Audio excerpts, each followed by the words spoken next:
Hey guys, Sean here. Welcome to the F1 Word. And for the first time in a long time, it's totally unscripted. It's probably going to be hot-headed and it's generally misinformed. It's an F1 Word rant. So at the end of next year, UK viewers of Formula 1 are going to have to pay for Sky Sports F1 if they want to watch the sport they love. And that is just unacceptable. I pay for Sky Sports and I'm happy to pay for it. I think their coverage is really good and I was always going to pay for it as soon as it went on to Sky exclusively or as soon as it was moved away from the BBC and all live races weren't shown. The problem is not everyone can afford to pay for it and not everyone's willing to pay for it. And the Liberty Media are talking about making changes and bringing F1 back to the other side of the paywall and putting it on free-to-air TV. But I do not believe that is realistically going to happen. Yeah, okay, they might be able to do a deal whereby Channel 4, for example, or the BBC get highlights again and can show us highlights of the Grand Prix, but not the live races. I think they will remain absolutely exclusively to Sky Sports because Sky Sports pay an absolute bomb for it. And Liberty Media are never going to pass up the opportunity to bring in that kind of money. I know a lot of people that I talk to on Discord over in Europe and over in the States have to pay for it as well. And it's frustrating people. And it just shows in the numbers of fans that are being turned off by F1 now just because of having to pay. I think there's been a drop in overall global viewing figures by nearly 20% since F1 started to move behind the paywall. Now that's a Bernie Ecclestone move. That was a very, very short-sighted, short-term cash grab from Mr. Ecclestone, and it's something that he's done a hell of a lot with Formula 1, and it's something Liberty Media need to address, but I do not believe they will pass up the chance to get that money in. It is more likely they will find another route to bring the money in without having to do deals with Sky Sports. Personally, and I don't know if I'm alone on this one or not, but if I have to pay for Formula 1 and to watch the races, I would much rather pay effectively Liberty Media directly for something like the NBA League Pass that they have in America, and that obviously goes worldwide. There's a number of different packages at different price points. You pick the package you want, how much coverage you want to see. You can look at historical games, you can go back and look at games from that season, you can just subscribe if you like for specific matches. That would be so much better for Formula 1 if you could just pick, I don't know, some of you maybe don't want to watch practice and qualifying every week. So maybe just a package where you literally pay to just watch every Grand Prix. Or for fans like me who like to watch every single bit of track action I possibly can, I could pay to watch every single session including the race. And some historical Grand Prix as well. Now, yeah, I know that you've got Now TV and you can kind of pick and choose the races you want to watch, but that's just as extortionate, if not even worse, than paying a monthly subscription to Sky Sports for their F1. In the UK, the full Sky Sports package costs you £27.50 a month. For just F1, with no offers included, and of course that doesn't include the fact you have to have some kind of other bundle, you can't just order sports, it will cost you £18 a month. And okay, yes, you get every practice, every qualifying, every race live, you get one or two okay shows like the F1 midweek report or whatever they're calling it now, you know, you get little bits like that, but the rest of the time it's just reruns of clips you've already seen 150,000 times in every single race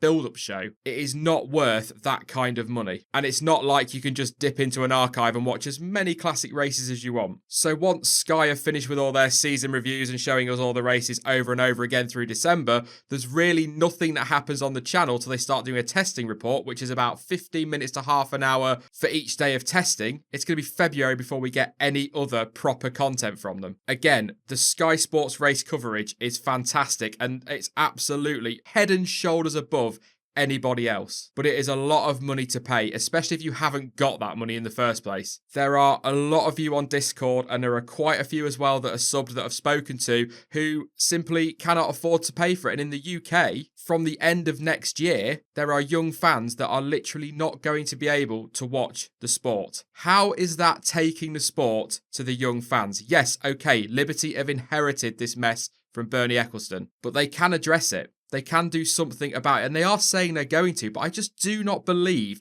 once the money starts to come in from these TV deals that they're going to turn their back on that. And if they're going to stick with charging people to watch race weekends, then for me, what they absolutely have to do is look down the route, like I say, of the NBA League Pass. To draw a comparison, I'm going to give you a little bit of, I guess, confidential information here. My last Sky TV bill, just for Sky, which is the original bundle, and Sky Sports, was £38.50. That's with all offers applied. And before you say it, yes, I know you can cancel it and play hardball and get some decent deals, but it's a hell of a lot of hassle at the minute to do that. But I will be doing that in the off season, but we'll keep that between us, guys. To compare that to the NBA League Pass, for £29.99 every month, you can watch every team, every game, and you get access to exclusive features. I was signed up to this, and it's actually a pretty comprehensive and very impressive package. A damn sight more than you get for your money at Sky Sports F1. And with the NBA League Pass, if you just want to watch for the day, it will cost you £4.99. Now TV,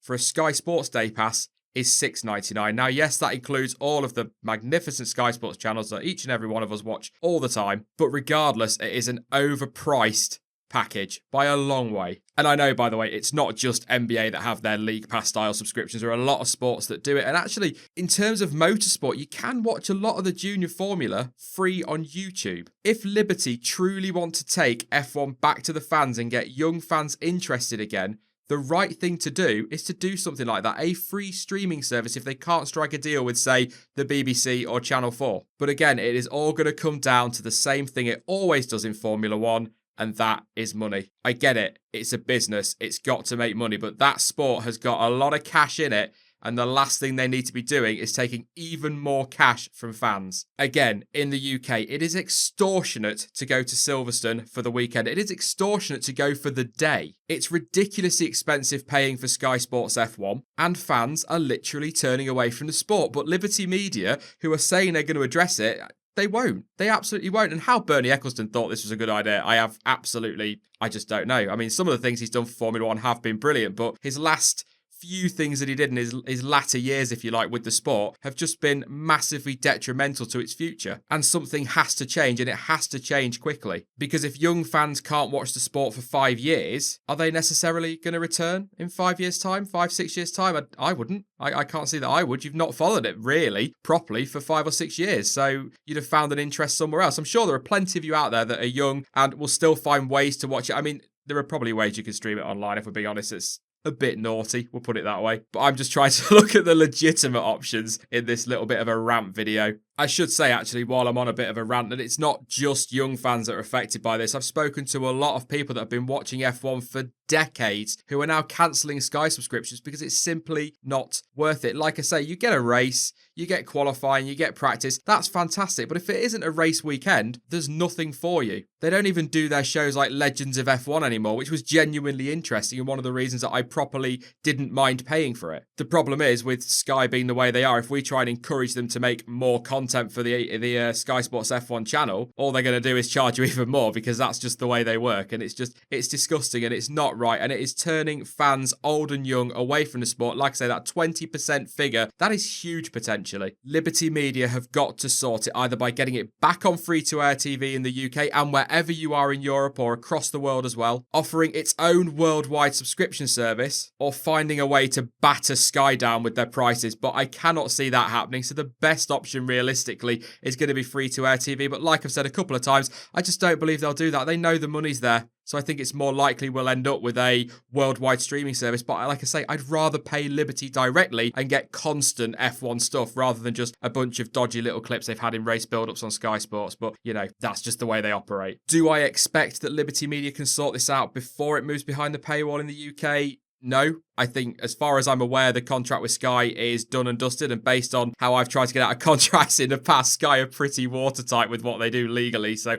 I can't see Liberty Media getting out of that deal that Bernie struck for them. So unfortunately for all of you that can't afford Sky or don't want to pay for Sky, which I think is a big thing as well, I'm afraid that after the end of next season, there'll be no Formula 1 for you to watch legitimately. I'll say that again. And that is just an absolute disgrace for a sport that is losing so many fans, again, young and old. It needs to be addressed, and it needs to be addressed quickly. Unfortunately, as I say, that's probably going to be 5 or 6 years now, so I don't know. It's just a disgrace. But rant over. I'm not going to get any more onto this because I'll just end up repeating myself even more than I already have, because you know I get when I get all ranty. I mean, What do you guys think? Do you think putting F1 behind a paywall is good for the sport? Is it going to bring in better investment? If you cancelled your Sky subscription, can you watch it free where you are in the world? Let me know in the comments down below. I'm genuinely interested in this one. I will be back very, very soon, guys, with more content as ever. And don't forget to follow me on social media in the meantime. All links to Twitter, Facebook, and Discord are in the description down below. But as ever, guys, thank you so much for watching. I've been Sean. This has been the F1 Word. And until next time,